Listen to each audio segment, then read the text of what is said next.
Münster und der Relegationsplatz. Das wäre, wenn wir unten stehen würden, eine realistische Vorstellung. Wir stehen aber oben. Wir stehen auf dem 3. Platz. Das heißt, wir klopfen an die Tür zur Bundesliga. Heute zu Hause gegen Schalke. Es wäre einfach geil, wenn wir weiter aufsteigen. Es sind 4, 5 Mannschaften, die um Platz 3 kämpfen. Vorne der HSV und der 1. FC Köln. Die Hamburger sind auch, glaube ich, nur noch einen Punkt vor uns. Das heißt, wir könnten echt im idealen Fall sogar noch direkt aufsteigen. Darf man sich gar nicht ausmalen, ey. Also, ich spiele natürlich wieder offensiv, weil wir haben jetzt nichts zu verlieren. Also ich möchte hier versuchen, wirklich das Maximale aus der Saison hier rauszuholen. Und wenn das dann am Ende der Aufstieg sein sollte, dann ist es so. Dann spielen wir 1. Liga nächste Saison. Ich bin sehr, sehr gespannt. Und ich bin sehr, sehr gespannt auf das Heimspiel jetzt hier. Gegen die Schalker. Die sind 7. Da haben wir auch in der Hinrunde, glaube ich, 0-0 gespielt. War auch eher so ein langweiliges Spiel. Ging ein bisschen hin und her. Aber heute ein Sieg, das wäre natürlich überragend. Remberg mit der ersten Chance. Fängt schon mal gar nicht so schlecht an. Wir haben die letzten Spiele auch gut performt. Also wir haben jetzt gerade zur richtigen Zeit, zur richtigen Phase in der Saison einen guten Lauf. Wir gewinnen die Spiele, wir gewinnen sie zu 0. Wir gewinnen auch mal gegen größere Teams. Ja, Düsseldorf und Hamburg zum Beispiel, direkt zweimal hintereinander. Dann spielen wir auch mal unentschieden gegen Fürth 2-2. Das passiert auch mal. So konstant sind wir dann halt auch noch nicht. Und jetzt imagine, wir würden hier heute gewinnen. Ich weiß, ich kenne die Tabelle jetzt leider nicht so auswendig, aber wir sind nur ganz, ganz wenige Punkte auseinander mit unter anderem Nürnberg und Hertha und Hannover, die stehen auch irgendwie noch oben mit dabei.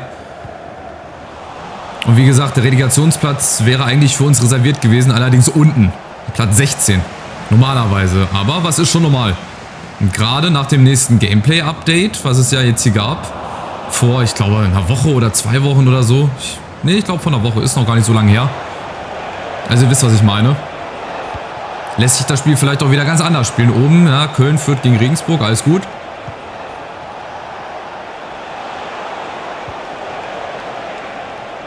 Und jetzt müssen wir aufpassen. Die Schalker kommen, Gantenbein. Ja, super. Da stehen wir dazwischen. Jetzt müssen wir gucken, dass wir mal schnell umschalten können. Wie bei Janda. Ja, dann stehen die Schalker halt gut. 4er-Kette, 5er-Kette, weiß ich gar nicht. Auf jeden Fall ist es heute natürlich nicht ganz so einfach. Mein Gott. Also, ich habe jetzt hier nicht erwartet, dass ich gegen jeden Gegner 4-0 hier gewinne. Dafür sind wir halt auch Aufsteiger. Aber wir spielen frech und munter mit. Und haben jetzt mit Fröhling die Chance und mit Janda per Kopf. Aber zu zentral auf Hoffmann. Schade. Ja, ich wollte auch eigentlich wieder auf 4-4-2 umstellen. Das ist vielleicht eine Idee für nächste Saison, weil ich habe ja immer gerne einen Kopfballstarken drinne. Müsste ich aber Janda dafür benchen zum Beispiel. Das will ich eigentlich auch nicht, weil Janda hat auch noch viel Potenzial in sich drinne. Das möchte ich halt auch irgendwie rausholen. Jetzt müssen wir aber erstmal gucken, dass wir den Ball nicht rausholen müssen. Karaman! Und Behren zum Tor. Ist da, wenn man ihn braucht. So, nächster Eckball. Achtung, oh, der kommt gefährlich. Da ist keiner auf der Linie. Und Behrens nochmal. Oh, da hatten wir Glück. Da hat, glaube ich, wer war es? Hendricks oder Remberg geklärt auf der Linie. Und dann wäre es fast soweit gewesen. Aber auch nur fast. Aber das Glück hast du. Wenn du oben drin stehst, dann geht der Ball halt nicht rein. Ne, und springt hinter der Linie, sondern wird halt vor der Linie gerettet.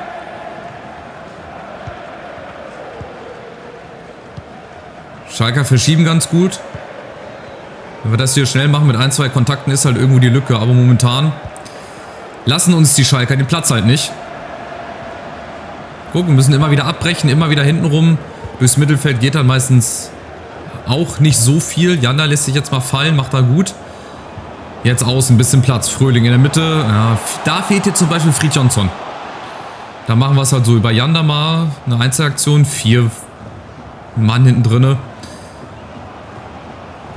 Ja, es ist echt schwer. Also ihr seht das. Die Schalker stehen hinten drinne. Normalerweise müsste das umgekehrt sein. Ja, aber ich bin ja hier Trainer. Von daher weht jetzt mal hier, oder bei allen Mannschaften, ein frischerer Wind. Als im Prinzip davor. Hendricks mal alleine gegen alle. Ja, mit dem Kopf durch die Wand geht aber nicht. Man selber wird das nicht hinkriegen, aber immer nur der Gegner, Fröhling. Nochmal über den Flügel. Janda, es ist ein Geduldsspiel. Auch heute, Godowski kommt da leider nicht ran. Also ihr seht, wir tun uns schwer. Und dass ich das mal sage gegen den FC Schalke 04, dass wir uns schwer tun und ich damit nicht einverstanden bin, das zeigt natürlich auch, wie hoch die Ansprüche hier sind in Münster, ne? Also. Aber wir halten das 0-0, das ist auch okay. Ein Punkt, ja, besser als gar keinen. Jetzt in der Phase brauche ich jeden Punkt. Und ich werde auch umstellen. Ich werde zur zweiten Halbzeit das 4-4-2 wieder aktivieren. Vielleicht auch schon vorher. Jetzt müssen wir aber erstmal auf Antwi Ajay gucken. Mein Gott. Deutsche Sprache, schwere Sprache, der kommt sogar durch. Antwi Ajay. Genau. Allein gegen alle. Die werden jetzt irgendwo eine Lücke finden. Ja, das ist harmlos. Behrens ist da. Gut gemacht. Gut verteidigt.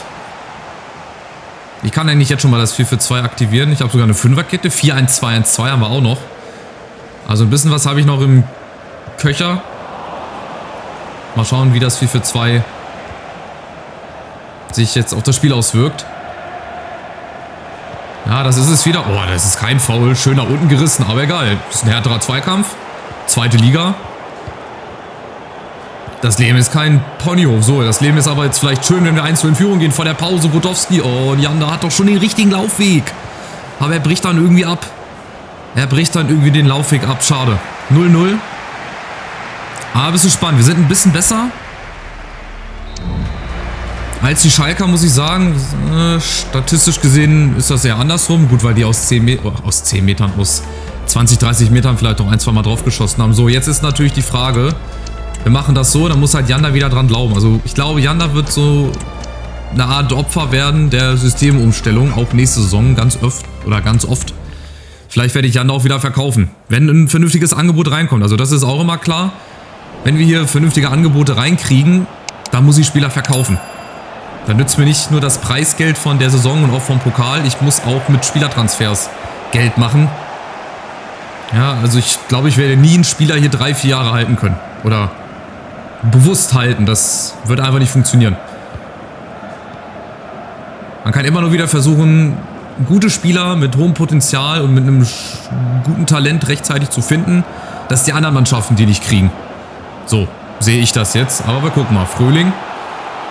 Jetzt haben wir ja Fridtjonsson in der Mitte, der auch mal... Ja, das ist 10 Meter abseits. Fridtjonsson, schönes Tor, aber da kommt leider der Linienrichter uns zuvor, aber war ganz klar abseits.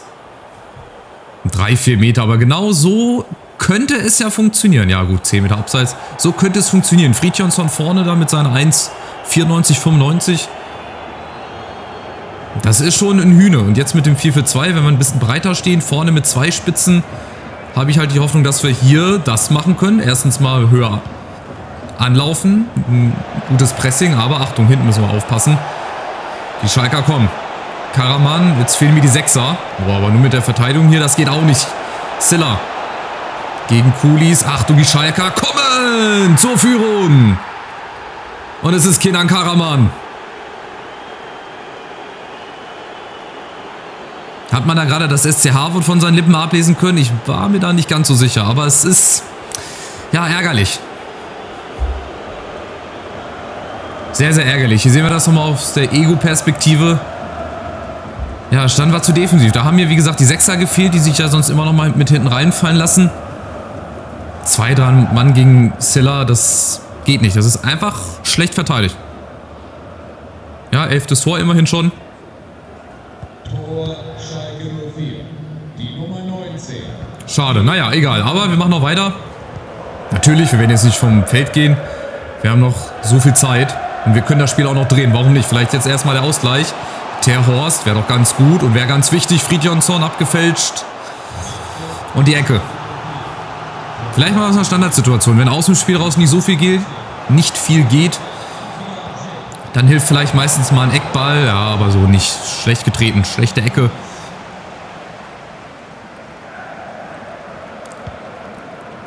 Cooles fehlt jetzt hinten drin.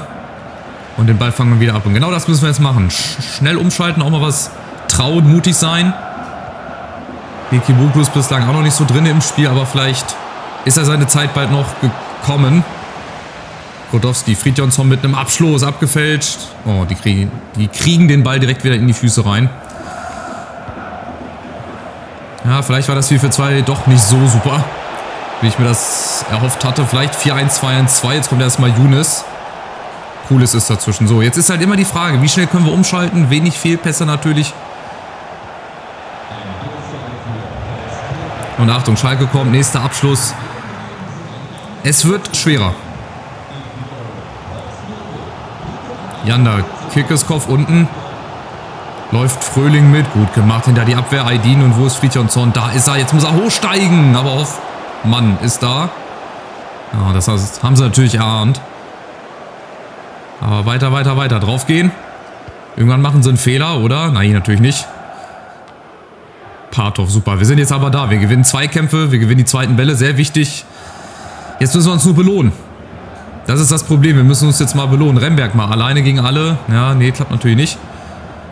Rodowski jetzt. Komm, eine schöne Flanke. Fridtjonsson. Oh, der ist eigentlich nicht gut gespielt. Was heißt, streicht das eigentlich? Das war nicht gut gespielt. So, ich werde jetzt nochmal umstellen. 4-1-2-1-2 ist nochmal ein bisschen offensiver. Noch mehr Leute vorne. Ich muss was riskieren.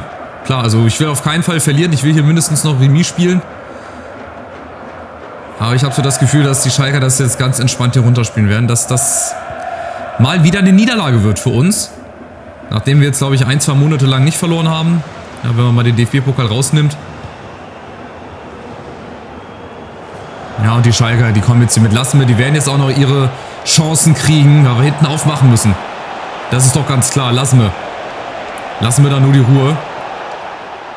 Partov ist dazwischen, aber kommt da nicht entscheidend ran. Aber trotzdem, mir reicht auch ein Ausgleich in letzter Minute. Was war das denn, ey?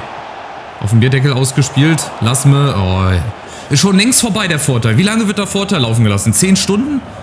Krass. Aber die Schalker machen das clever. Oh, und kriegen mit Younes. Das kann nicht sein, Younes. Der kleinste Mann auf dem Platz. Macht die Entscheidung. 2-0. Weil wir keinen Mann kriegen in der Mitte. Schade. Sehr bitter, sehr ärgerlich, aber aufstehen, weitermachen. Wir haben noch sehr, sehr viele Spiele zu spielen. Hier, guck mal, der Freischuss war eigentlich gar nicht so gut. Ey. Der ist so lang in der Luft und dann ist keiner bei Younes. Hendricks geht weg. Kirkeskopf ist da auch irgendwo. Remberg ist auch nicht ganz auf der Höhe. Und dann Armin Younes, ey. Also das ist so ein bisschen bezeichnend für das ganze Spiel. Wir kriegen nichts hin. Und wenn dann der kleinste Spieler auf dem Platz noch ein Kopfballtor macht, dann weißt du ungefähr, wie die zweite Hälfte abgelaufen ist. Und ich glaube, da wird auch nicht mehr so viel gehen nach vorne. Müssen wir halt so heute akzeptieren. Der Gegner war nicht unbedingt besser, aber einfach konsequenter. Glaube ich, in der Chancenverwertung. Die paar Chancen, die wir hatten, haben wir halt nicht gemacht. Und die Schalker machen 2 und somit steht am Ende eine Niederlage. Wenn jetzt hier nicht noch ein großes Wunder geschieht. Was, glaube ich, heute nicht mehr geschehen wird. Also, das werden wir verlieren. Aber wir haben eine Schlacht verloren, nicht den Krieg. So sagt man das ja sehr heldenhaft. Und natürlich nur sportlich gesehen. Es sind noch ein paar Spieltage. Wir stehen vor Schalke. Die waren 7. Aber ich weiß halt leider nicht, wie viele Punkte die Rückstand hatten. Vielleicht sind sie jetzt auch punktgleich mit uns. Rodowski nochmal. Aber das ist, wie sagt man auch so schön, Alibi-mäßig. Also, wie gesagt, müssen wir akzeptieren heute. War nicht ganz unser Spiel. Wir haben nicht ganz so reingefunden. Wir haben nicht ganz so viele Chancen rausgespielt, wie ich mir das erhofft hatte. Und dann steht halt am Ende eine 2-0 Niederlage. Oder, oh, mal gucken, vielleicht sogar 3-0. Lassme. Ja, jetzt kommt keiner mehr hinterher. Das wird jetzt das dritte. Entweder macht das alleine oder er spielt rüber. Er macht es alleine, spielt rüber. Oder kriegen wir es verteidigt. Gut, wir kriegen es verteidigt, aber der Schiri will unbedingt noch, dass Schalke ein drittes Tor macht. Jetzt pfeif ab, Junge, komm. Also, schade, schade. 2-0 für Schalke. Aber die Niederlage haut uns nicht um. Wir machen die nächsten Spiele genauso weiter. Vielleicht in der Aufstellung 1, 2 Sachen verändern. Vielleicht gleich mit einem 4-4-2 spielen. Aber nochmal, das ist wirklich Jammern auf hohem Niveau, was wir hier machen. Die Kölner gewinnen in Regensburg. Immerhin hat der Part eine gute Sache. Unser größter Konkurrent verliert. Und wir spielen jetzt gegen Köln. Ach du Scheiße, ja gut.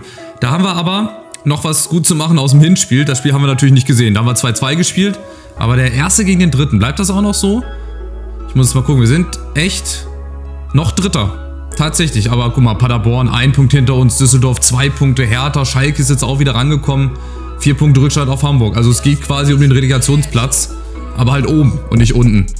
Unten sieht es dann nach wie vor so aus, dass Ulm Und Braunschweig, die haben jetzt wieder gewonnen. Die haben mal wieder ein Spiel gewonnen. Das heißt, die haben auch wieder Tuchfühlung. Die haben unentschieden gespielt gegen Karlsruhe. 0-0 gegen Darmstadt. Also ein paar Punkte haben sie gesammelt. Das wird also auch nochmal richtig eng. So, neue Nachricht von Remberg. Ich bin glücklich, dass ich so viel spielen darf. Ja, ich bin sehr stolz auf dich. Hat schon eine 69. Ja, Profiverträge weiß ich, dass sie auslaufen. So, nächstes Spiel, komm. Ist einer von uns in der 11. des Tages? Ne, aber Kaminski und Kenan Karaman. Und dann... Ach, Jugendscout-Berichte, aber ich kann mir eh keinen holen. Wir gucken aber trotzdem mal kurz drauf, ob da einer dabei gewesen wäre, rein theoretisch. Oh Gott, so viele Aufgaben noch hier zu machen. Neue Nachricht von Fridjonsson. Ich bin in letzter Zeit sehr gut in Form. Da bin ich halt echt am Überlegen, ob ich jetzt gleich mit 2 Stürmern spiele. Mit einem Kopfballstarken auch noch. Ja, sind wieder ein paar Talente mit dabei. Aber wahrscheinlich können wir uns hier jemanden holen. 76 Potenzial. Oh, der ist ganz gut hier. Bis 92 Potenzial. Wir können uns den aber nicht leisten. Wie gesagt, ich verstehe es nicht nach wie vor, warum wir uns den nicht leisten können. Ist hier irgendein neuer, ein guter mit dabei? 72, 75. Oh, Simone Castiello. 75 bis 94 Potenzial. Gut, der ist 13. Den können wir aber uns... Oh, guck mal, der hat einen Wert oder ein Gehalt von 3200. 3500, auch ein gutes Potenzial. Aber das hat, glaube ich, nichts zu heißen, ne? Aber gut, mal gucken. Wäre einer für unsere Jugendmannschaft? Vielleicht ist er ja noch da, wenn wir am Ende der Saison da nochmal reingehen. Hier sind auch wieder aktualisierte Scouting-Berichte. Chris, Emanuel, Lukesa, Jannis Wulff von... Ich weiß gar nicht, was das für ein Verein ist, ey. ASC? Was ist denn ASC für ein Verein?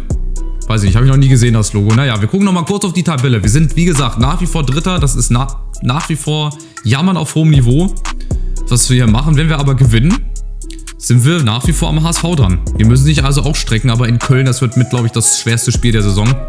Meisten Tore geschossen, wenigste Gegentore bekommen. Aber so eine dritte Niederlage für die Kölner, das hätte was. Würde auf jeden Fall schmecken. Naja, wir gehen's an, zusammen. Ich hoffe, ihr seid wieder mit dabei. Macht's gut, bis zum nächsten Spiel. Ciao, ciao.